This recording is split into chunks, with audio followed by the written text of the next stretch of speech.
so much, students. This past week, I was one of the chaperones that went with our kids to CentriKid to camp this week, which is honestly something I recommend to everyone who has done something wrong. And no, it wasn't bad though. And I don't know how many times I've been to CentriKid now, 6 or 7 maybe, but we've been to Gardner-Webb University for this particular one multiplied times. And that for me is kind of cool because that's where I went and did undergrad. And so I spent 4 years of my life there. And it's interesting to walk around campus because there are memories in so many places. And like I go in these classrooms and I remember, people that were there, professors that I had and all that type of thing. And so as I'm walking around campus, though, all these memories are kind of coming back to my mind. And I'm thinking about not just buildings and stuff, but I'm thinking about people. I'm thinking about peers, other classmates. I'm thinking also about professors that I liked, professors that I didn't like so much, professors that had an impact, some that didn't. And there was one professor that I really liked, and we grew fairly close over my time there, but I remember the first time that I had a class with him. The class begins, and he introduces himself, tells us a bit about his story and academic background, ministry background, whatever. And he's almost like a stereotypical professor, just a lot of,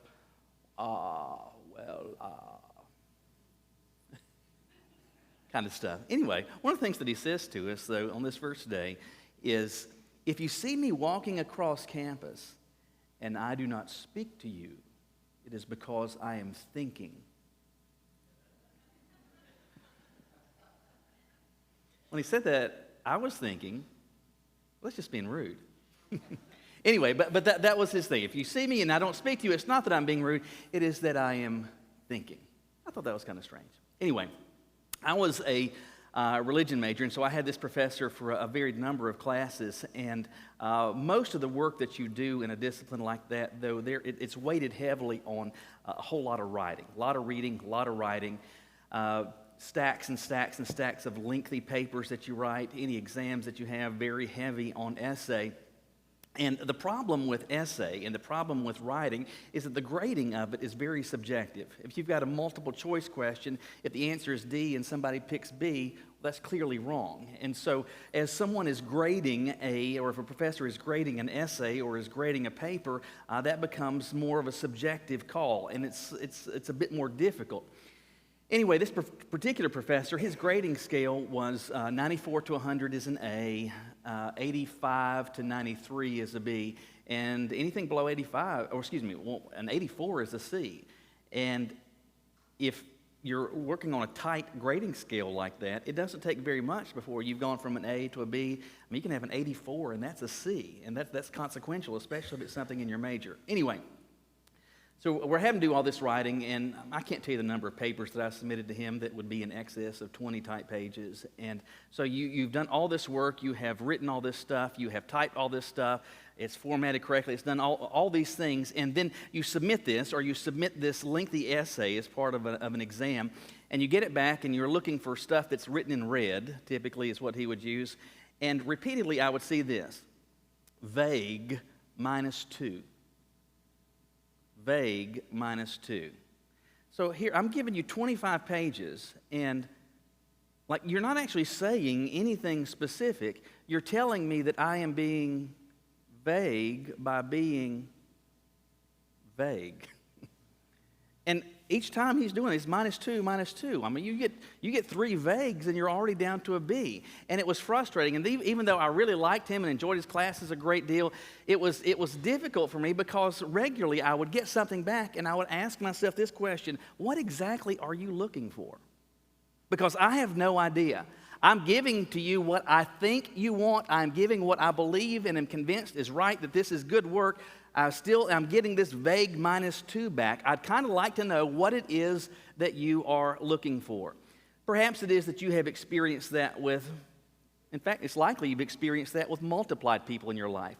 Likely there is some teacher that you wondered, what are you looking for? Perhaps it is that there is a boyfriend or a girlfriend or a spouse or a parent or somebody in your life that you've wondered, well, what is it that you're looking for? Because I can't seem to figure it out. We're thinking about that today as part of an ongoing series that we started last week, where we're looking at some very candid and very heartfelt prayers of people both in the Old and the New Testament, in a series that we're calling Honest to God. And today we're going to see again somebody just bearing their heart to the Lord. And hopefully you realize that if you are saying something to God, if you are calling out to God, if you are praying to God, what you say causes God to think something. I don't know if you've considered that, but if you pray today, right now, you will cause God to think something. And it's going to fall ultimately into one of two categories. He's going to think positively about it, or he's going to think negatively about it. And in truth, if I am praying, if you are praying, if you're calling out to the one who made us, wouldn't you like him to actually be pleased by what you're saying to him? Wouldn't you like him to be pleased by what he is hearing from you? Well, how do you know? And how can you tell if you're operating in a way that, and praying in a way that he might actually be pleased by? Is it just guesswork where we just take our best effort and our best swing and put forth our best effort and that's sufficient? Because we're kind of left with this question. He wants me to talk to him. He wants me to call out to him. But ultimately, what is he looking for when we pray? That's the question we want to think about today. What is it that God is looking for, not just when we, but when I pray? What's God looking for when you pray? Look with me in your Bibles to a prayer found in Psalm 51. Psalm 51, perhaps more than a few of you are familiar with this particular psalm. And if you are, it is for good reason. And that'll make more sense here as the message unfolds. But Psalm 51, we've got David talking here, and his prayer to God goes like this. Be gracious to me, God, according to your faithful love, according to your abundant compassion, blot out my rebellion. Completely wash away my guilt and cleanse me from my sin, for I am conscious of my rebellion, and my sin is always before me. Against you, you alone, I have sinned and done this evil in your sight. So you are right when you pass sentence. You're blameless when you judge. Indeed, I was guilty when I was born. I was sinful when my mother conceived me. Surely you desire integrity in the inner self, and you teach me wisdom deep within. Purify me with hyssop, and I'll be clean. Wash me, and I'll be whiter than snow. Let me hear joy and gladness. Let the bones you have crushed rejoice. Turn your face away from my sins and blot out all my guilt. God, create a clean heart for me and renew a steadfast spirit within me. Do not banish me from your presence or take your Holy Spirit from me. Restore the joy of your salvation to me and sustain me by giving me a willing spirit. Then I will teach the rebellious your ways, and sinners will return to you. Save me from the guilt of bloodshed, God. God of my salvation, my tongue will sing of your righteousness. Lord, open my lips, and my mouth will declare your praise. You do not want a sacrifice, or I would give it. You're not pleased with a burnt offering. Zero in on verse 17. The sacrifice pleasing to God is a broken spirit. You will not despise a broken and humbled heart, God. Everything that he says, but in particular, verse 17, really provides the answer, I believe, to that question. What is it when you pray to God, what is it that he's looking for? I believe, first of all, based on what we see here with David, God's looking for me. He's looking for you to say this: I have made a mess. I have made a mess. If you're not familiar with the backstory as to what's going on here, it's important for us to be on the same page. So we've got what we believe David writing this. David was the second king of Israel. And there's so many things that David did that are remarkable and impressive and amazing. And in so many ways, he was just such a wonderful guy. But he had some colossally bad choices that he made. And one of them was when he had sent his troops off into battle, and he stayed back. He's there at the palace, and as he is hanging around home, not leading the troops out, he looks off in the distance and sees a woman in the distance who she thinks it's private what she's doing, but she's bathing, but he can see her. He's enticed by her, and as the king, he does what he has the ability to do. He summons her, and he has an affair with this woman that we know as Bathsheba. Well, because of this adulterous encounter, Bathsheba gets pregnant. But that's a difficult proposition to explain when your husband is off fighting in the war. So David realizes there needs to be some way to cover this up. Maybe you're familiar with the cover-up plan. It was very simple. He spoke to his military leaders and said, I want you to put this man, who is the husband of Bathsheba, Uriah, put him out at the tip of the spear. Put him at the very front lines of battle. Send him out, and everybody else pull back.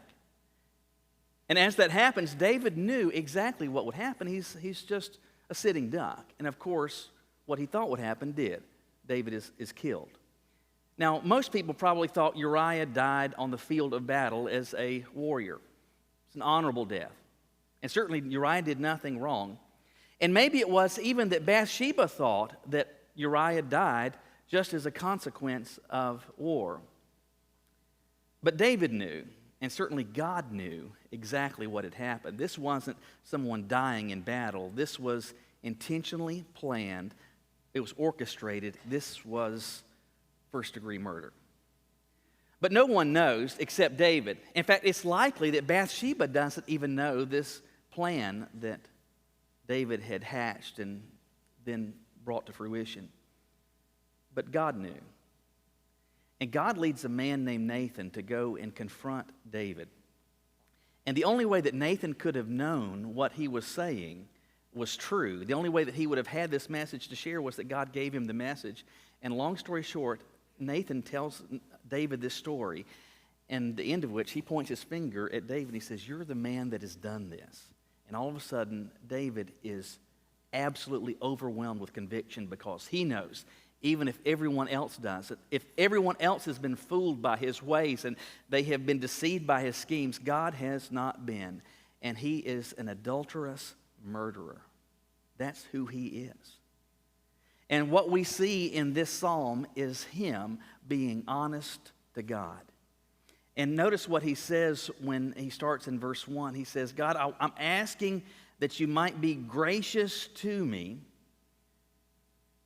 in keeping with your love, in keeping with your compassion. He says, blot out my rebellion and completely wash away my guilt. It's interesting to me what he says in verse 1 where he asks God to blot out his rebellion. Rebellion is an interesting word, and it's consequential that he uses it here because rebellion is more than simply doing something that you shouldn't do. Rebellion, first of all, starts with the notion, with the reality that there is some authority that is over someone else, and they rebel against that authority. I mean, peers, those that are on the same level, can't rebel. You have to have superior authority to that which is inferior, and they rebel. They seek to cast off that power. They seek to cast off that authority. Think with me from your U.S. history days back in the Civil War. What were Southerners called? What were the Confederates called? They were known as the rebels. Why were they called the rebels? Because they were seeking to overthrow the authority, to overthrow the power of the Union. They were seeking to say, you're not in charge of us. We can do things our own way.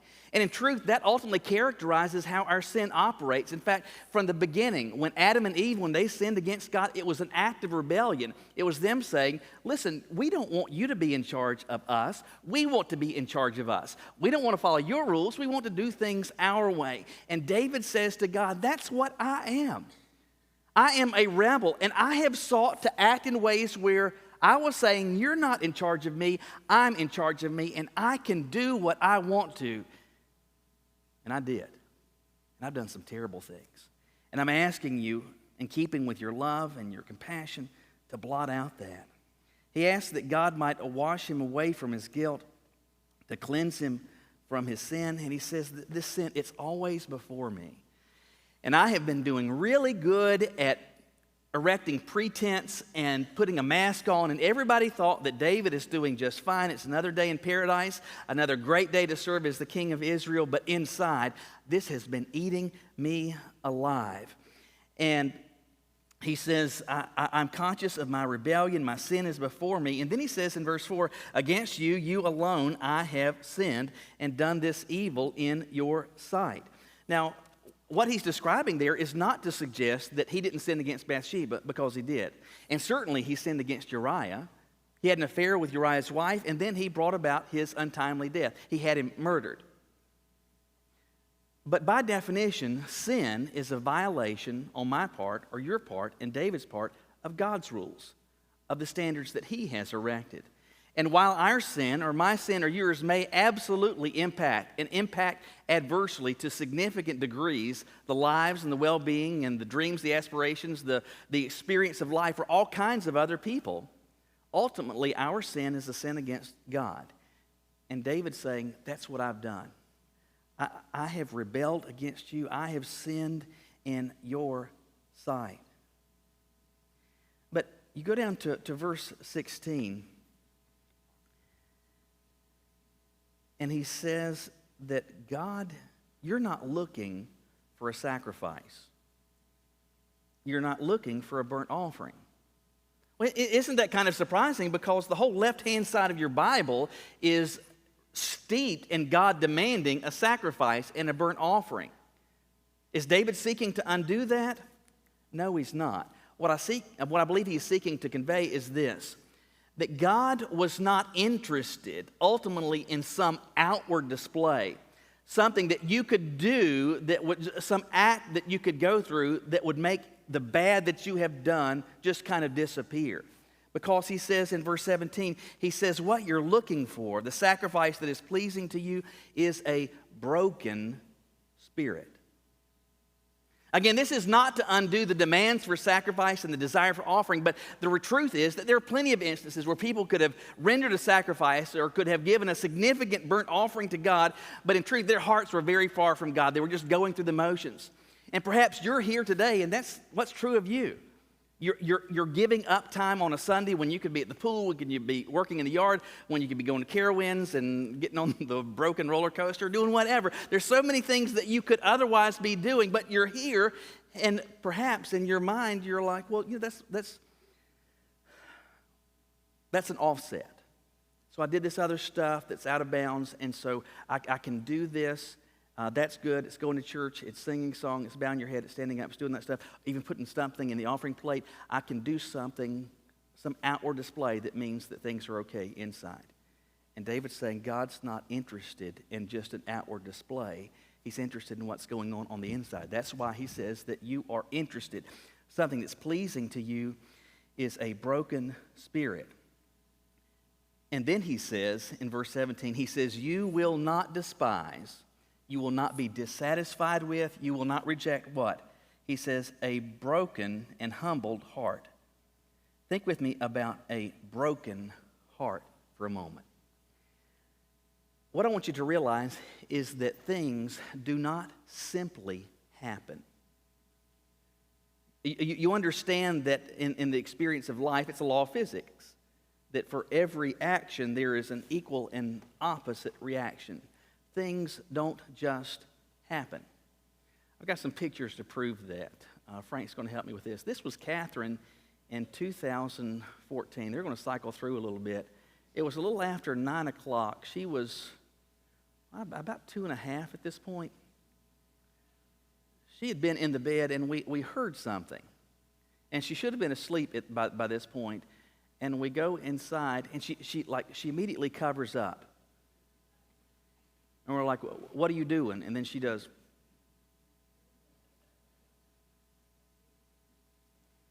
And then we start pulling the covers back, and we see that she has become a tattoo artist. And she has covered herself in all sorts of marker. But she was hiding this. Why was she hiding this? Because she knew that we wouldn't be pleased by it, and because even at 2, she understood that we knew this didn't just happen. You don't look like that by chance. Your feet don't turn blue by chance. It happens because you have acted. When David says to God all of these things, he's not rationalizing his behavior. He's not seeking to mitigate the damage. He's not trying to take big stuff and make it smaller. He's not trying to compress the file. He's not trying to do anything. He is owning it, and he's being honest to God, and he is saying this: I know that what you're ultimately pleased by is not me doing some good thing because I've done so many bad things, and that's the offset. I realize that what you're pleased by and what you're looking for from me is a broken heart, a broken spirit. Because, by definition, something doesn't just break on its own. It breaks because it has been broken. Are you aware that the dishes sitting in your cabinet right now are going to be in the same condition when you get home as they were when you left? Do you know why? Because they don't break themselves. They break because they are acted upon. And when David says, that what you're pleased by is this broken heart, I want to say that this is what I have done. What I am experiencing is the fruit of my own choices. It's the fruit of my own making. In short, in very simple terms, God, I have made a mess. This mess didn't just happen. I did this. I made this mess. And do you know what? Every time that I say that, every time that you say that, every time that David said that to God, God was pleased by that. He's looking for me to say, I have made a mess. But he's looking for something else, and that's this. I am a mess. I am a mess. I know these are very complicated words. Trying to write them down. There's a lot of letters in them. But very simple thoughts. I have made a mess, and then he says, I am a mess. Look in verse 6. He says to God, he says, surely you desire integrity in the inner self. That's interesting because it's driving home this notion that God is interested in what's going on the inside. Our kids were hearing about it at camp all this week, that underneath the surface, God sees the heart. And we can present ourselves as persons of character and integrity, and we can cloak ourselves in all kinds of masks, and we can present ourselves as though our I's are dotted and our T's are crossed and everything is in its slot. But in truth, we can be a horrible mess inside, can't we? I saw, was it just over the past couple of days, there was this, in New York, they've arrested a guy that they believe is a serial killer, killed 8, maybe 10 people. He was an architect in his mid-50s, father of 2. Nobody had any idea what was going on in secret. But behind the scenes, this is apparently what was occurring. We can present ourselves on the outside as being one way, but on the inside, completely different. And he says, God, what you desire is not some outward demonstration of integrity, not some putting on of airs, not some outward demonstration, but you desire integrity in the inner self, who I am at the core of my being. You're looking, and candidly, you deserve to find me to be a person of integrity. He asks God, we'll look at this more in a second in verse 7, he asks God to purify him with hyssop, and I will be clean. But then he asks God in verse 10 to create in him a heart that's clean. Inside, he says, I'm dirty. And he says, I'm asking you to create a steadfast spirit within me. In verse 12, he's saying and asks God to restore the joy of his salvation to me. And he's saying that I am one of your followers. I am in connection with you. But that experience is no longer, and at this present moment, is not one that's characterized by joy. I've lost that. Lost that some miles ago. And I'm asking that you might give that back to me. And he says, I'm asking that you might sustain me by giving me a willing spirit. And he says, I will teach the rebellious, these other people that are doing what I have done, these rebels like I have been a rebel. He says, I will teach sinners your ways, and sinners will return to you. What he's saying is that I could be an example, I should be an example, I want to be an example, but right now I am not. In verse 14, he says, save me from the guilt of bloodshed. Again, he's described how his sin is always before him. He is weighed down by this. He is vexed by this. He is oppressed by this guilt. Save me, he says, God, from this. Look at the cumulative picture that he's painting of himself. He says that I have a failure of integrity. I need to be clean because morally I am filthy. I have lost the joy of salvation. I am a horrible example for others to follow. and I am weighed down by the guilt of my choices. Collectively, all of this is saying to the Lord, not simply, I have made a mess, but he's saying, I am a mess. Don't you realize that those two things are different?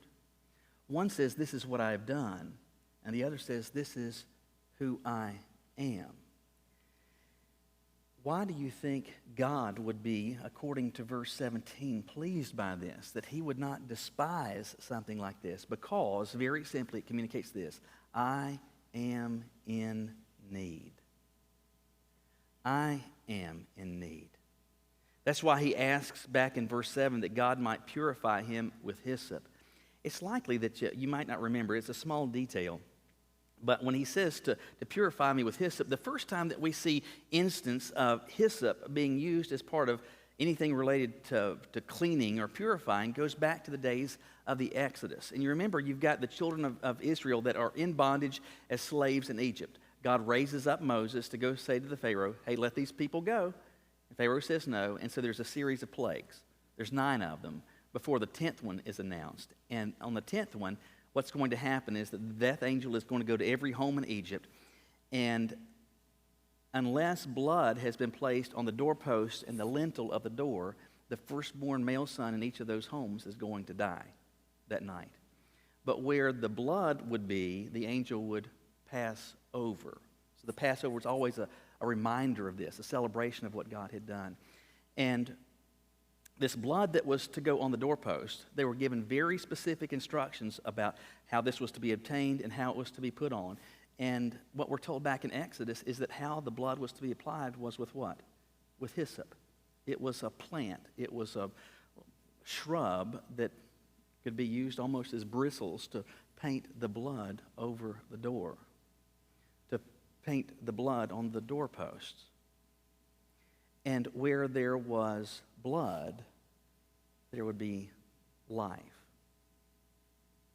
Where God worked and gave direction, where God gave the solution, there would be life. And so David is saying to God, I want you to clean me with hyssop.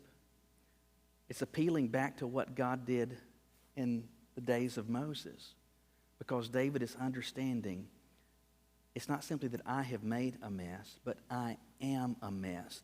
And apart from you doing something, I'm stuck. I can't solve this. I have made a mess, and not simply have I made a mess, I've made a mess of me. I have made a mess of me, and I need you. I need your help. It's interesting that in verse 17, he says God doesn't simply desire and is not pleased simply by a broken, but a humbled heart. The word that's used there that's translated as humbled is a Hebrew word that means literally to utterly defeat, or in this case, to be utterly defeated. He says that God is delighted, that he is pleased by. He will not despise a broken heart, a heart that is utterly defeated. It can mean crushed or having received crushing. What does that mean? Let me explain it this way. I know some of you may be aghast by this next statement. In fact, I love saying things like that because every time Caroline's like, oh, no.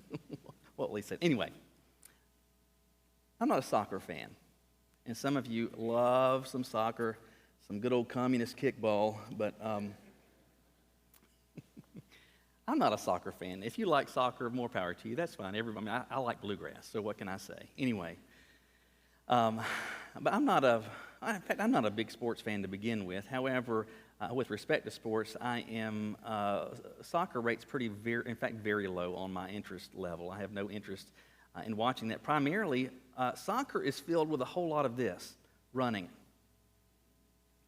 And we all know that running, it's not good for you.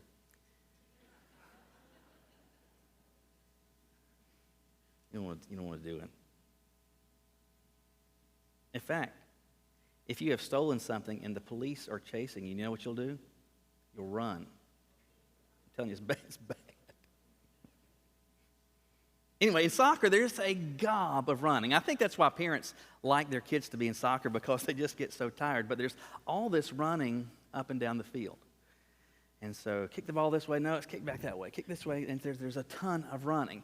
And because there is so much running, one of the things is there's not a ton of scoring. And this is also another reason that soccer is not respected ultimately by me. It can end in a blessed tie. Have you really had a game if it ends in a tie? What was the use? If it's 1-1 and you played for an hour and a half, what was the use? Stay at home. You did all that running for nothing. People sat there and watched this. They might have even bought a ticket. For what? Nothing. Who won? I don't know. It's a tie.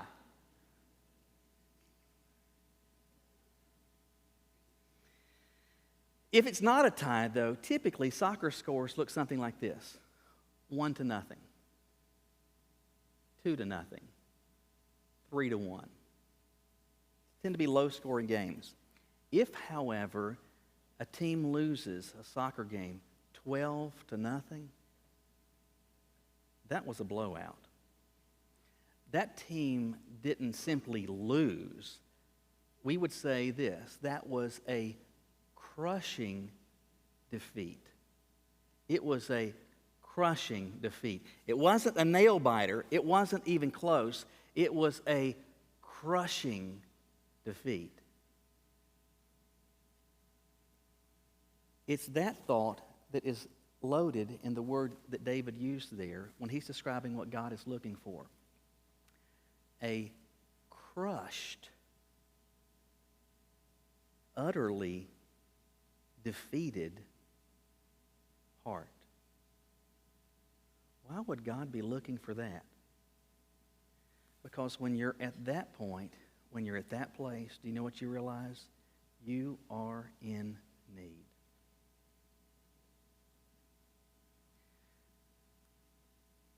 Why is God pleased by this? Why is he looking for this?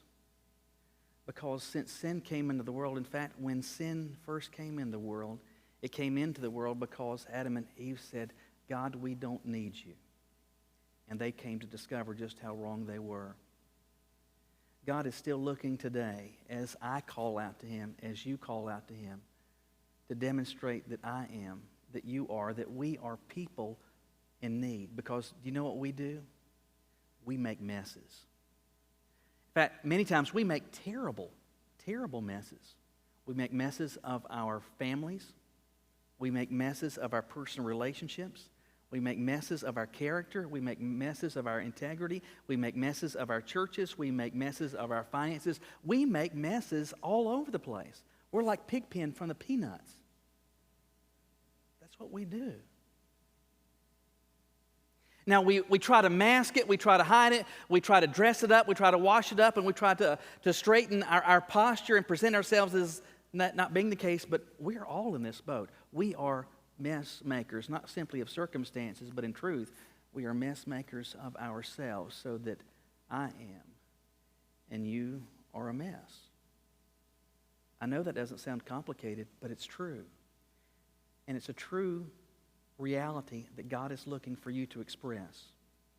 Not because he doesn't know it, but because he wants you to know it. Do you know why? Because when I realize that I have made a mess and that I am a mess, I am going to reach out for help. Why? Because I am in need.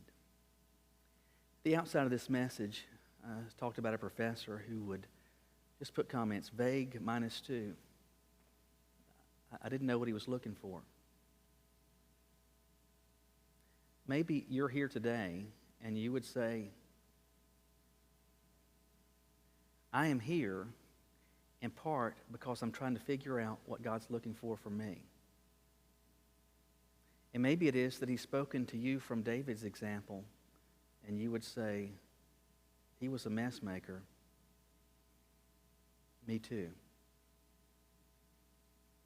David made a mess of himself. Me too.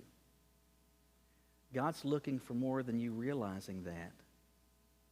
He's looking for you to be honest with Him, to tell Him what He already knows. And do you know what He will do? He will take a broken person. He will take a messed up person.